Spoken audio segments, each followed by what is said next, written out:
कृष्ण ने उस राधा को क्यों छोड़ दिया जिनसे उनका प्रेम सबसे गहरा था।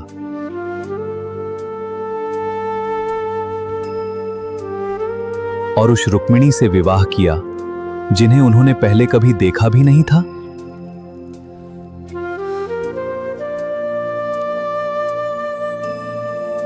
कृष्ण ने रुक्मिणी से विवाह किया, राधा से क्यों नहीं?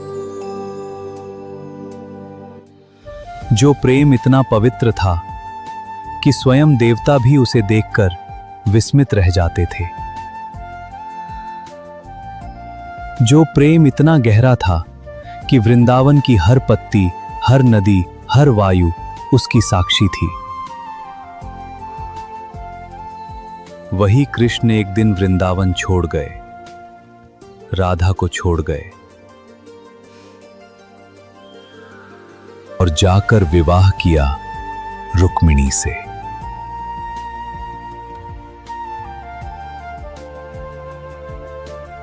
उस रुक्मिणी से जिनसे वे कभी मिले भी नहीं थे।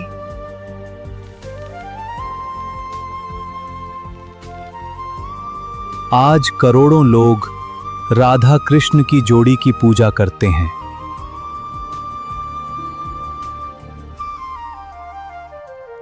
लेकिन क्या आपने कभी सोचा कि जब विवाह की बात आई तो कृष्ण ने राधा का नाम क्यों नहीं लिया? क्या राधा का प्रेम अधूरा था या कृष्ण का? या फिर इस पूरी कहानी में एक ऐसा रहस्य छिपा है जो न तो राधा को पता था न रुक्मिणी को, न किसी और को? आइए लौटते हैं उस रात की ओर जब रुक्मिणी ने कृष्ण को एक ऐसा पत्र लिखा जिसने सारे ब्रह्मांड की दिशा बदल दी। वृंदावन यमुना के तट पर रात का अंधेरा था, लेकिन राधा की आंखों में न अंधेरा था न नींद। वे कृष्ण की बांसुरी की प्रतीक्षा में बैठी थी और वह बांसुरी बज भी रही थी।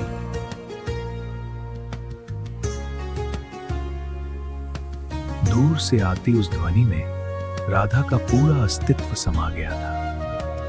यह प्रेम था। यह वह प्रेम था जिसे कोई नाम नहीं दिया जा सकता था, जिसे कोई बंधन नहीं दिया जा सकता था। लेकिन उसी वृंदावन में एक और सत्य था।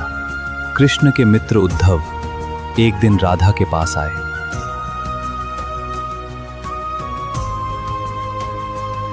राधे, कृष्ण ने संदेश भेजा है। कैसे हैं वे? उद्धव ने कहा, वे ठीक है, मथुरा में है, द्वारका बना रहे हैं। राधा ने बस इतना पूछा, क्या वे खुश हैं? उद्धव के पास उत्तर नहीं था, क्योंकि कृष्ण खुश थे या नहीं यह प्रश्न ही गलत था। कृष्ण तो स्वयं आनंद के स्वरूप थे। लेकिन उद्धव के मन में एक और प्रश्न था।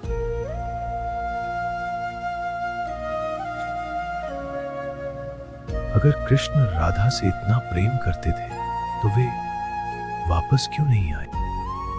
और अगर नहीं आए तो रुक्मिणी से विवाह क्यों किया? यह प्रश्न केवल उद्धव का नहीं था, यह प्रश्न उन सब का है जो आज भी राधा कृष्ण की कथा सुनते हैं।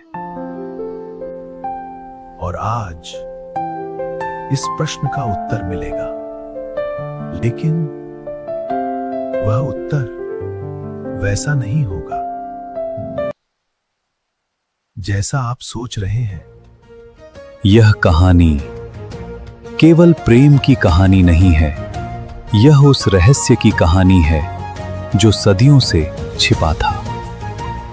लेकिन उससे पहले, अगर आप भी राधा और कृष्ण के भक्त हैं तो वीडियो को लाइक जरूर करें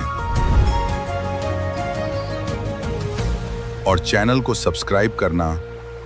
सब्सक्राइब करना ना भूलें।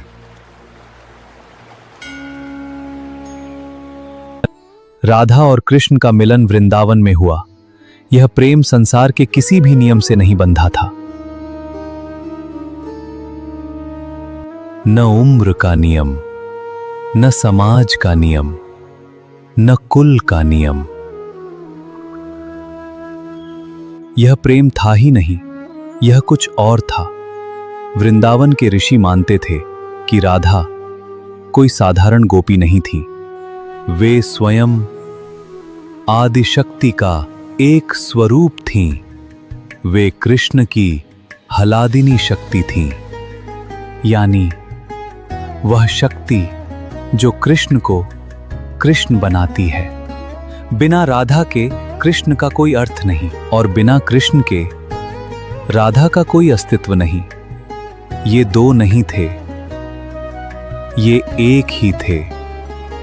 तो फिर विवाह की आवश्यकता क्यों थी?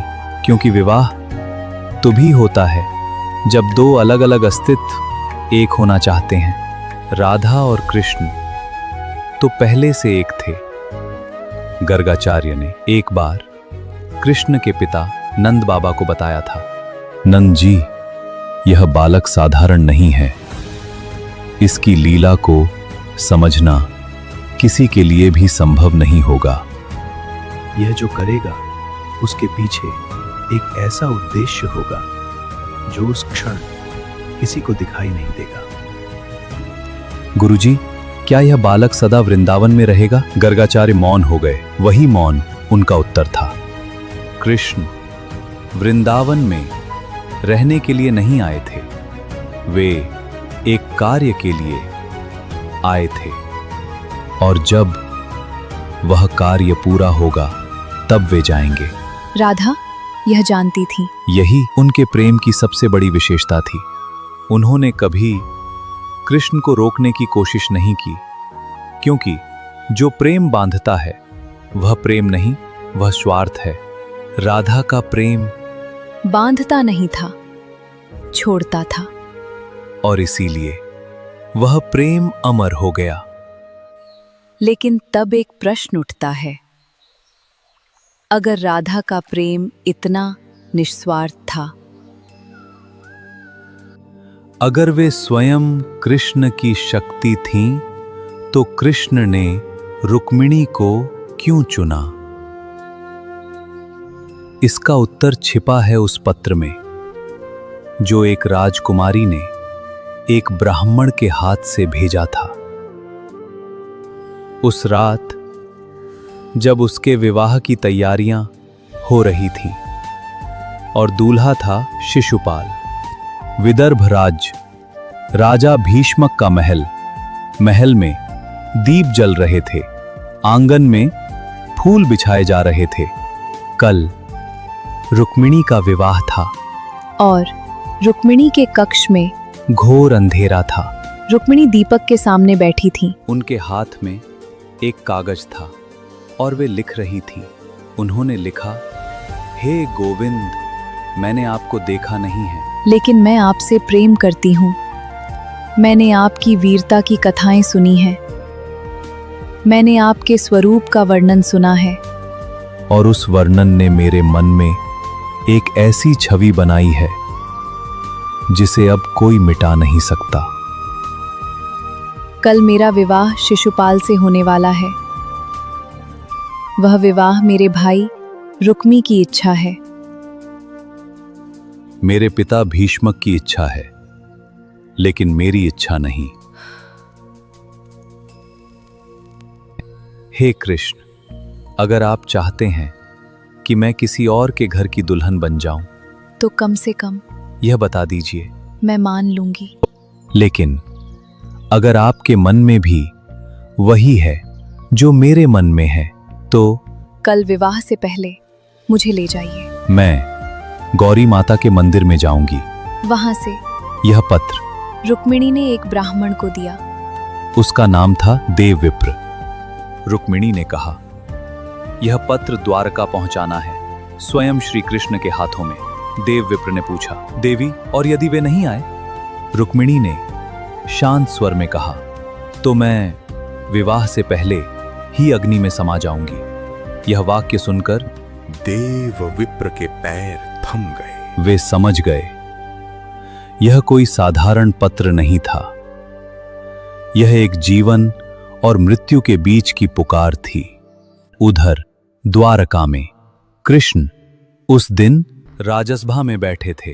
तभी देव विप्र आए। पत्र दिया। कृष्ण ने पत्र पढ़ा और पढ़ते पढ़ते उनके होठों पर एक मुस्कान आई। वह मुस्कान जो तब आती है जब कोई जानता है कि यह क्षण क्यों आया है। कृष्ण ने देव विप्र से कहा, विप्र, रात यहीं रुको, कल चलते हैं विदर्भ। बलराम ने पूछा, कान्हा, यह क्या हो रहा है? भैया, एक कन्या ने पुकारा है। जब कोई इतनी श्रद्धा से पुकारे तो जाना पड़ता है। लेकिन रुक्मी तुम्हारा शत्रु है, उसका राज, उसकी बहन। कृष्ण ने हंसकर कहा, भैया, कन्या के पाप पुण्य में उसके भाई का कोई लेना देना नहीं होता। रुक्मिणी ने पुकारा है, हम जाएंगे।